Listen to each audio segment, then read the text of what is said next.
반갑습니다. 소울트리입니다. 현재 시각 11월 14일 오전 5시네요. 일단 현재 상황을 1시간 봉에서 한번 보면 계속해서 지지의 역할을 하던 위치에서 이번에 밀리게 됐습니다. 이 매물대를 하방이 이탈한 이후에 저항을 받고 다시 한번 저항을 받는 걸 볼 수 있죠. 그러면 이 매물대가 위로 돌파되기 전까지는 여전히 하방이 더 유리한 자리긴 하다 라는 것을 인지해두고 있어야 되고요. 자, 그러면 내려왔을 때 어느 라인에서 지지가 나올 수 있을지에 대해서 알아보면 이 35.1은 저번이랑 동일합니다. 이 라인은 저항의 역할을 하다가 지지의 역할로 바뀌었던 라인이기 때문에 내려오면 충분히 지지의 역할을 할 수 있다 라고 보는 라인이고, 이 상승 파동에 대한 0.7 되돌림 자리이기 때문에 근거가 겹치는 구간이다. 이 내용은 저번 영상에서 말씀드렸던 내용이죠. 오늘은 한 가지를 더 추가하겠습니다. 이 35.6 라인인데요. 이 라인은 1시간봉 마감이 계속해서 넘지 못하다가 넘기자마자 지지를 받고 위로 올려주었던 라인이다. 그리고 이번에도 하락 파동이 나오면서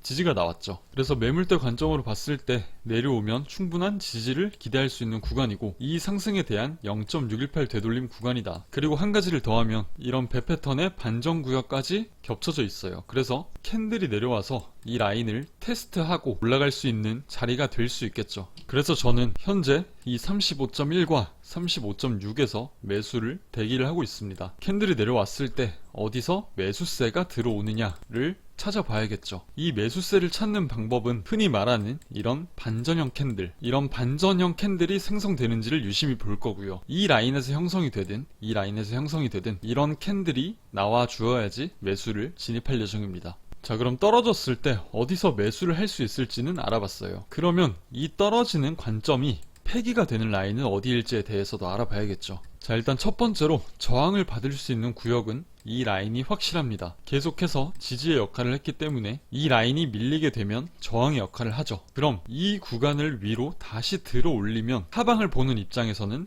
불리해집니다. 그리고 최종적으로 1시간 봉에서 굉장히 강한 저항의 역할을 했던 이 구간을 위로 들어 올려서 마감을 시키면 얘는 이제 상방으로 올라간다 라고 봐야 돼요. 왜? 저항의 역할을 할 수 있는 구간이 모두 돌파가 되었기 때문에 해서 저는 37.2 라인이 위로 돌파 마감되는 시점에서는 1시간봉 기준으로요, 더 이상 이 아래에서 기다리진 않을 거고 이 위에서 눌림의 매수를 해서 위로 끌고 가보는 전략을 취할 예정입니다. 그러면 올라간다고 했을 때 볼 수 있는 패턴은 어떤 게 있냐? 이 그림에서 보이는 대로 나비 패턴의 PRG 구역까지는 상승이 열려있다 라고 보고 있고, 이 A, B, C 파동에 대한 상승 파동이 진행이 되면서 나비 패턴의 반전 구역까지 올라갈 수 있는 가능성이 생기게 되겠죠. 그래서 이 구간을 뚫어서 리테스트를 준다고 하면 손익비는 이 끝점을 잡아도 2%의 손절과 그리고 4%가량의 익절이 나옵니다. 그럼 손익비는 1대2로서 충분히 매수를 해볼 수 있는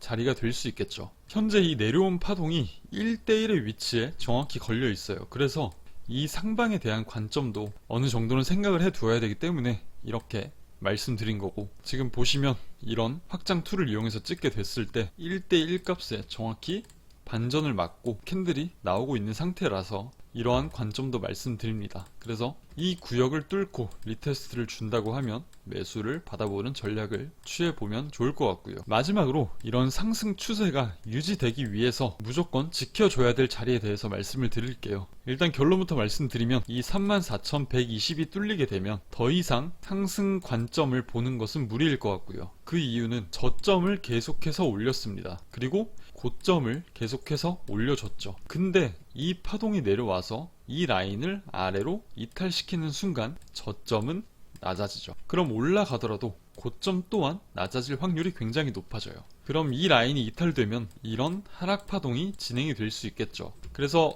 어느 라인에서 롱을 타더라도 이 라인에서는 꼭 스탑을 걸어줘야 된다. 이 34,120이 깨지지 않는 선에서는 여전히 아래에서 지지를 받고 상방으로 다시 한번 꺾일 수 있는 가능성은 열려있다고 보고 있습니다. 자, 그럼 오늘 관점 정리 한번 해드릴게요. 일단 유효한 매물대를 아래로 이탈을 시켰습니다. 그러면 위로 가는 관점보다는 아래로 떨어지는 관점을 먼저 봐야 하고요. 지지가 될 수 있는 라인은 35.6과 35.1이 있다. 이 두 가지 위치 중에서 우리가 흔히 말하는 반전형 캔들, 이런 캔들이 형성이 되는 것을 확인을 하시고요. 그 이후에 어디서 지지를 받을지 모르겠지만 이 캔들을 보고 진입을 해라. 그리고 스탑은 무조건 이 아래로 걸어두면 됩니다. 반대로 이런 하락 파동이 나오지 않아서 위로 올라가는 경우에는 계속해서 저항의 역할을 했던 이런 라인을 다 돌파하는 시점에서 1시간 봉이 마감이 되었을 때 리테스트를 주면 롱을 타는 게 맞다 라고 보고 있고요. 여기서 롱을 받았다면 목표가는 38,600 라인까지 볼 수 있을 것 같습니다. 충분히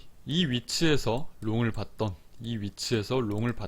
손익비는 잘 나오기 때문에 먼저 오는 위치에 따라서 매매 시도를 해보면 좋을 것 같습니다. 오늘 영상은 여기서 마치겠습니다. 감사합니다.